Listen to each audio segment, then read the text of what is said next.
Hey guys, today I want to talk about labeling foods good versus bad. I think this is a dangerous way to look at your nutrition, and I think it really can lead to disordered eating, overeating, guilt, anxiety, shame, and just being overweight. So I don't see a reason why we need to label food as good versus bad. For sure, I like to think of calories as a budget, okay? And there are certain foods that are gonna give you good value for your money, okay? So if you think about like veggies, lots of nutrients, lots of density for not a lot of calories. That is a good deal. You think about ice cream. Ice cream, not very many nutrients in there. You don't get a lot for your calories. So it's not a good deal. But there is room in your life for both.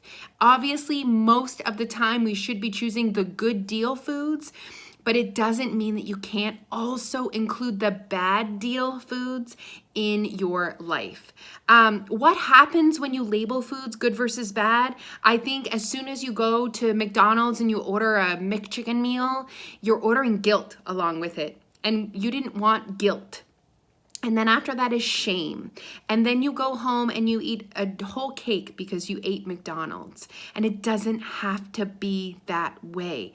I want everyone to understand that if you want to lose weight, you just need to be in a calorie deficit. You don't have to be in a calorie deficit every single day, but overall you need to be in a calorie deficit. And if you're a calorie deficit, you want to include chips, ice cream, McDonald's, wine, beer, bread, whatever you want, you can include that in your budget, your calorie budget.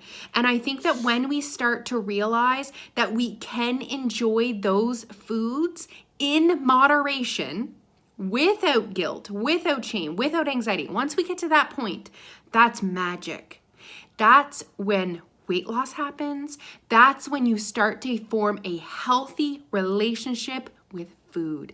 And that, we underestimate the power of that. You want to lose weight, you just say, give me a meal plan. No, I am not teaching you anything if I give you a meal plan.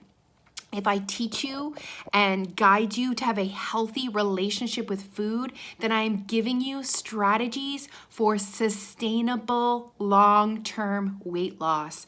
I don't want you to just lose 20 pounds for your vacation.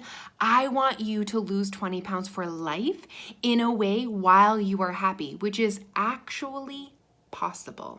So I don't know why we need to do this whole black or white thing. I think that it's time that we realize that healthy foods can be included in our plan. And do you know what really shows this? Those healthy people in your life. Have you ever seen those people in your life that maintain a healthy weight, but you're at a party and you see them eating pie or you see them in the dip and you think, how are they doing that? Do you know what? They enjoy the dip. They listen to their body and they stop before they're stuffed. And they go home the next day and they don't wake up with guilt because they ate the dip. They don't even think of the dip. They move on with their life. But people that have an unhealthy relationship with food, we fester, we think about it, we feel bad, we're bad on ourselves, I'm a failure, I'll never do this, and the cycle continues. So that is why we think working on your mindset and working on having a healthy relationship with food is the driving force to your success.